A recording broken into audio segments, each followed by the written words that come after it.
You know, so many gardeners struggle with tired soil. It just doesn't seem to matter what you do. Plants refuse to thrive and the garden never quite lives up to expectations.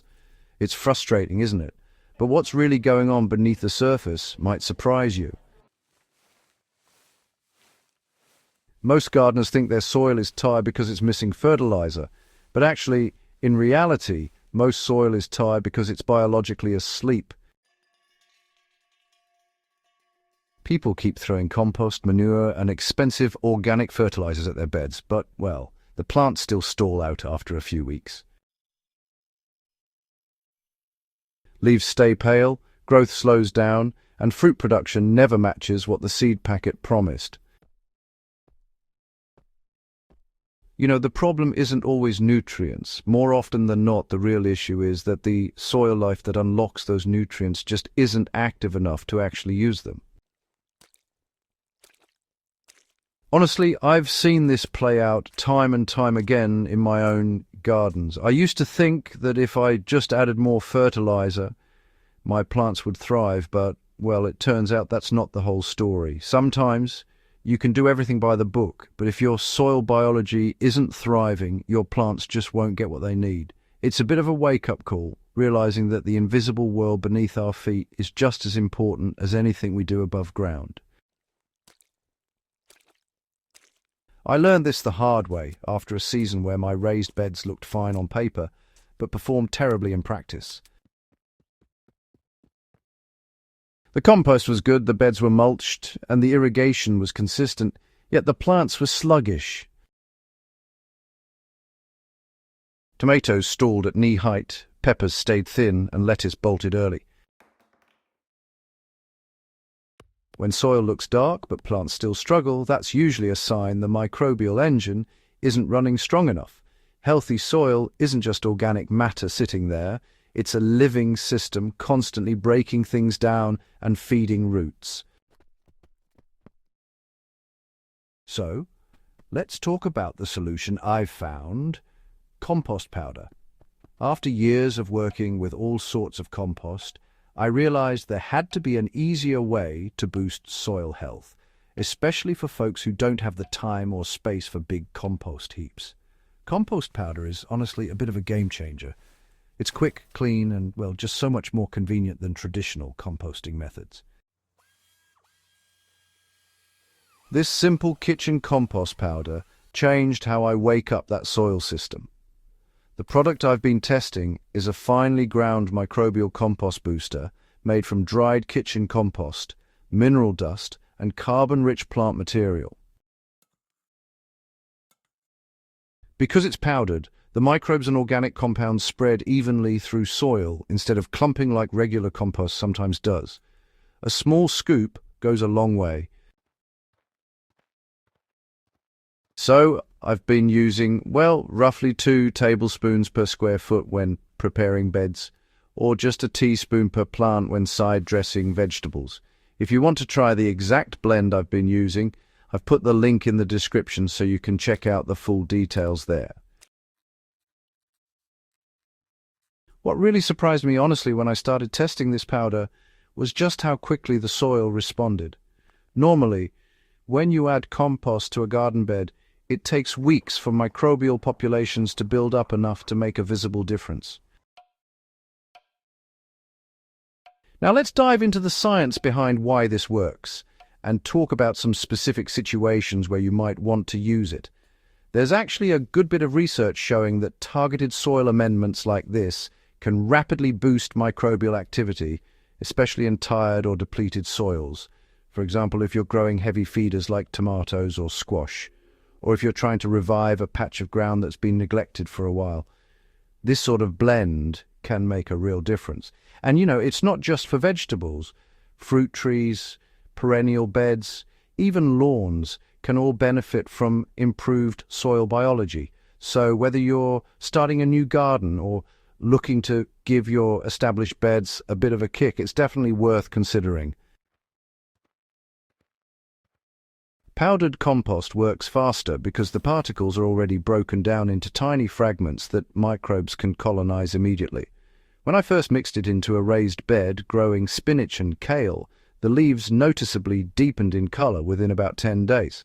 That kind of change usually signals that nutrient cycling just sped up. The reason this works comes down to surface area and microbial contact. Traditional compost chunks might be the size of a walnut or a marble. A powder increases the contact surface thousands of times over. Every tiny particle becomes a landing zone for bacteria and fungi. Those microbes then begin releasing enzymes that unlock nitrogen, phosphorus, and trace minerals already sitting in the soil. In other words, the powder doesn't just feed plants directly. It wakes up the organisms that actually feed the plants. So let's talk a bit about application methods. There are a few key things to keep in mind when adding amendments to your soil, and, well, the way you apply them can make a real difference in how effective they are. The easiest place to see the effect is in raised beds where soil volume is limited. In my own garden beds that are about 8 inches deep, nutrients can get tied up quickly if microbial life slows down. Before planting, I mix about 1 cup of the powder into every 10 square feet of bed space.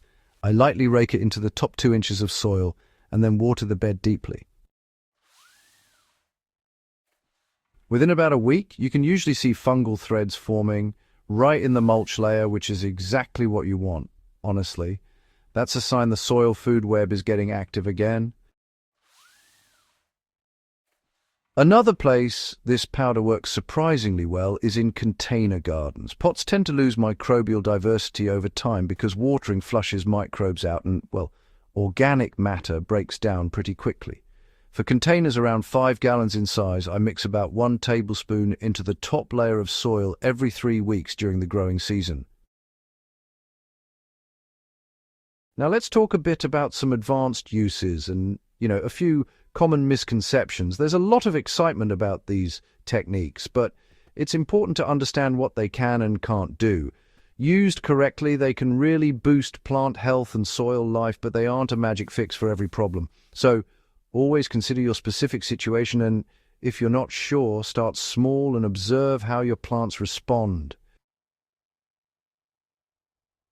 Tomatoes and cucumbers in containers respond especially well to this because they're heavy feeders but often limited by the small root environment.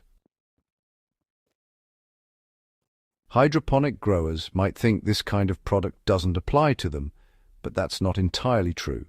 While you can't dump compost powder directly into a hydro reservoir, it can be used to build biologically active seedling media before plants enter the system. I've experimented with mixing half a teaspoon into cocoa coir seed start trays. The seedlings develop thicker root systems before transplanting, which makes them adapt faster once they move into hydro channels or buckets. There's also a misconception floating around that any compost will automatically improve soil biology. But honestly, that's not always true. Poorly finished compost can actually slow things down by tying up nitrogen, while microbes finish breaking it down.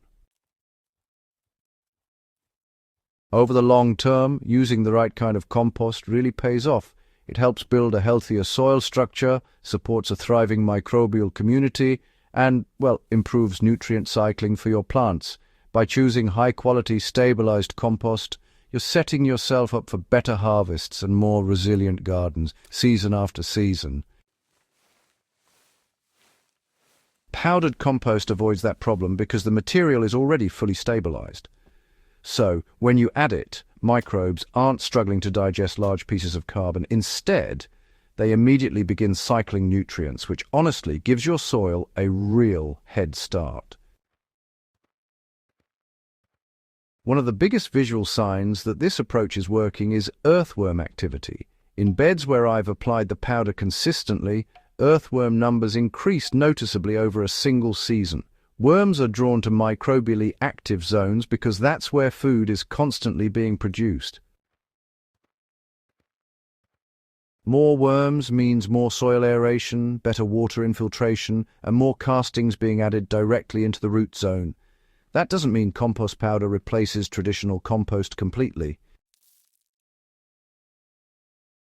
I still add bulky compost once or twice a year to maintain soil structure and organic matter levels. Think of powder as a microbial ignition switch rather than the entire fuel supply. The bulky compost builds the soil long term. The powder wakes it up quickly, so plants can benefit right away. Well, we've covered quite a bit together, haven't we? Remember, healthy soil is really the foundation of every thriving garden. If you take the time to nurture your soil, you'll see the rewards in your plants, your harvest, and honestly, your whole gardening experience. So go on, get your hands dirty, experiment, and don't be afraid to learn as you grow. And hey, if you found this helpful, why not share it with a fellow gardener? Let's keep building a community that cares about the soil beneath our feet. Thanks for joining me, and happy gardening. Timing matters too. I've found that applying the powder right before warm weather or irrigation cycles produces the best results. Microbes need moisture and moderate temperatures to multiply. If you scatter it on dry soil and forget to water, you won't see much benefit. But if you apply it before a deep watering or rain event, it integrates into the soil profile quickly. Gardeners often underestimate how much plant performance depends on microscopic life. We focus on fertilizer numbers and forget that plants evolved alongside billions of soil organisms. When that ecosystem is thriving, nutrients flow continuously. When it's weak, plants struggle even in soils that technically test high in nutrients. That's why this kitchen compost powder has become one of the simplest tools I use to wake up soil between seasons. It's easy to store, easy to apply, and it spreads microbial food sources evenly across the bed. Instead of waiting months for compost piles to finish, you can kickstart soil biology in a single afternoon. If you're serious about growing better food, the real goal isn't just feeding plants. It's building soil that feeds plants on its own. Products like this powder can help bridge the gap between adding organic matter and activating the life that turns that matter into nutrition. If this kind of practical gardening approach is the way you like to grow, subscribe to the channel and share this video with another gardener who's trying to get more productivity out of their soil. The more we focus on understanding how soil actually works, the easier it becomes to grow healthier plants and better food season after season.